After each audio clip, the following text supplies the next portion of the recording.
On Sunday last, happening to be alone at dinner with the Empress, Her Majesty told me after dinner that an act of the Congress which had just been signed assured her the possession of Parma, that for the time being the government of this duchy would be left to Austria, who would pay her 100,000 francs a month, that she had been unable to obtain the reversion of these duchies for her son, that the son of the Queen of Etruria would be her heir, but that she would obtain the fiefs of the Archduke Ferdinand of Tuscany and Bohemia for her son, the total revenue of which amounted to about 600,000 francs, and that she had made an irrevocable resolution, namely, that she would never join the emperor again.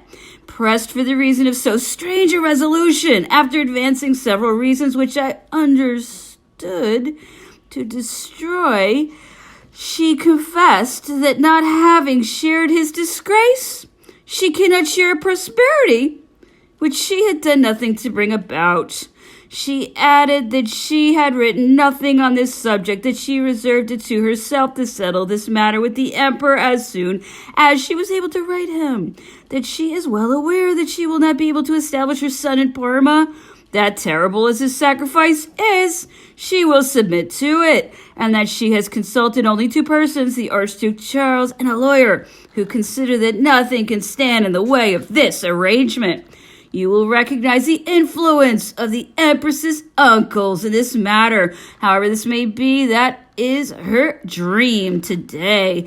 I beg you to make such use of this information as your prudence may suggest to you. I am afraid of the effect that it will produce on the emperor. On Easter Sunday, the annexed note from King Joseph was brought me at 6 o'clock in the morning by a Swiss. This note informed me of the unhoped-for success of the emperor's march through France and of his very speedy arrival in Paris, of his wish to reestablish pacific relations with Austria and the other powers, and of his hope that his wife and child would be restored to him. I was charged to communicate this information in a confidential manner to the Empress. I was able to carry out this mission the same day without showing the princess the note, naming anybody, nor compromising the emperor's name, because she had told me that she had sworn to her father that she would hand over to him everything that came to her from the emperor. She therefore mentioned my name to her father as having been charged to beg her to give this assurance. The Emperor of Austria sent me his thanks through her. So she told me, no doubt to encourage me to name my correspondence and to tell her all I might learn in the future. This partial neutrality on the part of the Empress prevents me from unbosoming myself to her. I spoke to her today of Mr. de Vincent in a roundabout manner.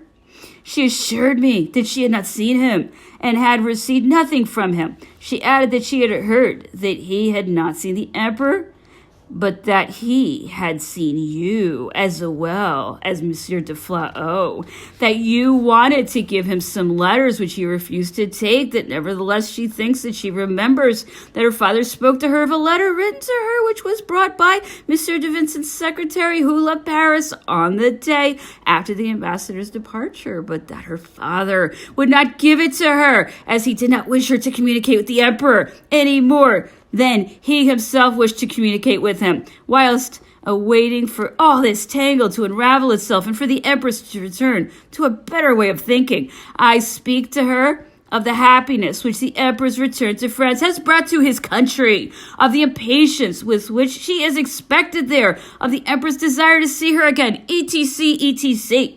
But I do it quietly, because it is a topic which embarrasses her. All must be looked for from time and from the emperor's moderation. However great my circumspection, I am the victim of the lowest kind of espionage. A swarm of ignoble spies crawl around me and study my gestures, my steps, and my face. I fear I may be kept here a long time. I want to breathe another air. I want to see you all again. My health is breaking up. It is only the Empress and her son who enjoy splendid health. The Empress has grown much stouter. The Prince Imperial is an angel of beauty, strength, and sweetness. Madame de Montesquieu weeps for him every day. This poor lady is treated with great severity. She is shut up in a small apartment of 2 rooms in a private house in Vienna. Her son, who had obtained his passports for France, was arrested at Lambach 6 days ago. He was brought back to Vienna and was kept in solitary confinement for 4 days. He was only restored to his mother, whose sole comfort he is yesterday. He has given his word of honor not to leave Vienna without permission. It is to Monsieur de Talleyrand's frequent applications on his behalf that he owes this alleviation of his captivity. The particulars of the circumstances and causes which separated the young prince from his mother would take too long a time in describing, and besides, I know that she is going to write to you. Prince Eugene left this morning at 3 o'clock in the suite of the King of Bavaria. He had come to Vienna to take the necessary steps for obtaining the establishment, which is promised to him by the Treaty of April 11th. He was received with suspicion and mistrust at last. For the last 3 months, he appeared to have won the Emperor Alexander's affection and used to walk out with him every day for 2 hours. Since the letters which were sent to him from Paris on March 22nd last were seized, the Emperor Alexander has stopped seeing him, so that the Congress might not separate without having done something for him. The Principality of Pontecorvo was proposed to him some days ago. A condition imposed was that he should not reside there until fresh circumstances had arisen, but should go and live it by right with his family. On his refusal, the Congress admitted that an establishment was due to him and that until it could be given to him, he should be placed in the enjoyment of his estates and revenues in Italy. But till today, April 7th, no orders have been given. Last night at 12:30, Prince Eugene had not received his passports. Since April 3rd, they have been deliberating as to whether they ought to be given to him. They wanted him to give his word of honor that he would not leave Bavaria, but he refused to do so. As he is not a prisoner of war, he intends to stay 1 or 2 weeks in Munich to take the princess and his children and to accompany them too, by right. During the last 6 months, I have written several letters to General Bertrand and have sent him 2 pamphlets. I do not know whether he has received them. P.S. This is the 8th of April. I wrote to you yesterday in great haste and without any order. I have 1,000 other things to tell you, which it would take ages to write. What I venture to commend to your prudence is what relates to the Empress's person. This princess is good at heart, but for the time being, she is under foreign influences. In the preceding letter, I have spoken to Prince Eugene, but I neither said how nor why Napoleon's stepson found himself in Vienna. We related that after the fall of the empire, the viceroy of Italy had been forced to take refuge in Munich, and that then he had been sent for to Paris by his mother, the Empress Josephine. Prince Eugene was well received there by the Bourbon and the allied sovereigns, and particularly by the Emperor of Russia, who pressed him to come to Vienna during the Congress. Alexander appointed a meeting with him in the Austrian capital, promising him to support his claims for the establishment, which had been stipulated for him by Article 8 of the Treaty of Frankfurt. In Vienna, the preponderating influence exercised by the Emperor Alexander had won the favor of the Austrian government and of the other sovereigns assembled in Congress. For Prince Eugene, he was treated like a royal prince and invited to all the fetes. Napoleon's return from the island of Elba, to which the Emperor of Russia suspected Prince Eugene of having contributed, put an end to the friendly relations which had existed between them till then. The Emperor Alexander bore a grudge against Prince Eugene as long as he remained in Vienna. It was only at the time of his visit to Munich, whither the prince had retired, that the Tsar restored him to his friendship.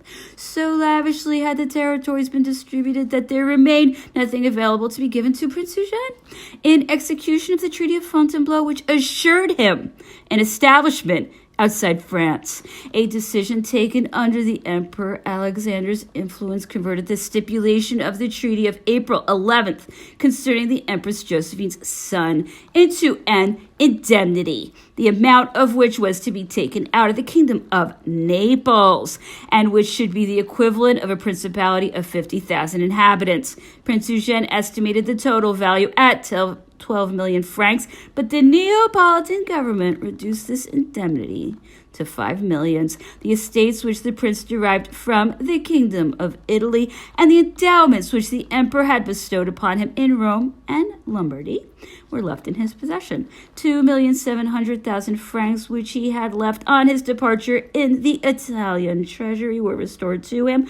And finally, the King of Bavaria, his father-in-law, vested him with the Principality of Eichstatt, taken from the Bavarian states. Prince Eugene was at the same time created premier peer of the Kingdom of Bavaria, taking precedence after the princes of the royal family and Duke of Lichtenberg. A regiment of Bavarian chasseurs was further given to him. Countless Casas, on his return from St. Helena, had a communication to make to Prince Eugene, which the latter received after having been authorized to do so by his father-in-law, the King of Bavaria. In 1814, the emperor had deposited with Count Lavalette a sum of 1,600,000 francs, which he hid under the flooring of one of the rooms in the chateau of La Verrière, an estate in the neighborhood of Rambouillet, which belonged to him. The chateau was occupied by the Allied troops, who fortunately did not discover the treasure. After their departure, Count de Lavalette, alarmed for the safety of the trust confided to his keeping, begged Prince Eugene to take upon himself to keep one half of the amount. The prince made varying payments and held at Napoleon's disposal during the last 2 or 3 years of the emperor's life 20,000 francs a month, which he took from the fund in his keeping. When this fund was on the point of being exhausted, Eugene asked the members of the imperial family to contribute their share of expenses, the object of which might be considered sacred. Napoleon's death happening in the meantime put an end to the negotiations which had been entered upon for this purpose. Prince Eugene died in February 1824, less than a year after the marriage of his eldest daughter to Prince Oscar, son of the King of Sweden, Bernadotte. Thus, unless anything happens to prevent it, the throne of Sweden, which Napoleon wanted to give to Prince Eugene in 1810, will descend to his daughter. The two main points in my letter to the Duc de Vincennes, Caulaincourt, were the obligation enforced upon the Empress Marie-Louise to consent to her son's forfeiture of the right of succession to the states of Parma, and her determination never to reunite herself to the emperor. On considering what had been going on around me during the preceding 6 months, I had understood that some unfortunate denouement of the critical situation in which so many events had placed the empress must be expected. This princess, deprived of all protection, surrounded by pitfalls, led astray by perfidious advice, had become the too docile instrument of unscrupulous politicians. In spite of my provisions, which had never been very optimistic, I was painfully affected to see that Marie-Louise abandoned the only line of conduct which any care for her own glory ought to have kept steadfastly before her. Amongst the reasons which decided the empress to leave her son in Vienna and to go and establish herself in Parma without him, she gave the following, to which no allusion is made in my letter: that she was forced to make this sacrifice, painful as it was, because it was in her son's interest. She added that if she did not obtain the sovereignty of some state of some importance, she would be able to do nothing for him, whereas once established in Parma, it would be possible for her to save 500,000 francs a year, which, added to the revenues of the fiefs in Bohemia, would assure an independent position for her son after her death. I permitted myself to answer the empress that pecuniary considerations had very little weight in the position in which her son found himself placed, that if his name and quality as Napoleon's son did not make him great enough and recommended him sufficiently to the sympathy of the world, 1,000,000 francs a year would not compensate him for the loss of the rank from which he had been cast down, that she could not resign herself thus to the disinheriting of her son, who, already deprived of his paternal inheritance, was also being stripped of his maternal inheritance by an unjust decision on the part of the Congress, and who, in consequence, would live outside the pale of the law, without fatherland, without a title, and so to say, without a name. For nobody would know how to call him. With regard to the idea which she had expressed of separating herself from the emperor, I did not fail to remind Marie Louise of the affection of which Napoleon had so often given her proof, and of the grief which he had felt at the obstacles which were placed in the way of their meeting. Obstacles, the responsibility of which he was very far from attributing to her. I spoke finally of the pain which her husband would feel at a separation, the whole blame of which would fall upon her.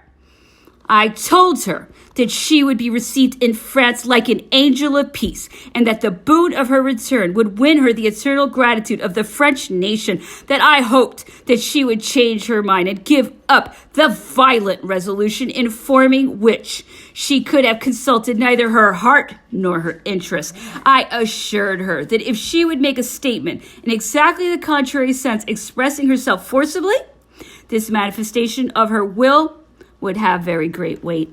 All that I could say on this matter made very little impression on Marie Louise. She repeated that she had not been able to consult her own feelings, nor to rely on her own judgment in a question where such grave interests were involved, that the advice of her Uncle Charles and a lawyer had dispelled her uncertainty, that moreover she had signed nothing and would sign nothing before she had come to an understanding with the Emperor Napoleon, that she had fully made up her mind not to consent to any divorce from him, but that she personally would come to a friendly agreement for their separation with him as soon as she had liberty to write to him. I gave my letters to Monsieur de Montchamp, begging him not to deliver them to anybody but the Duc de Vicence. He promised me to do so and faithfully carried out his mission. I learned later on my return to France that this minister had immediately taken the letters to the emperor.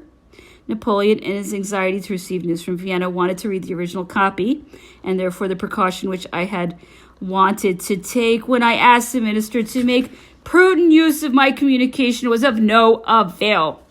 I asked Monsieur de Montchamp before his departure if he had been charged with any message from Monsieur de Talleyrand.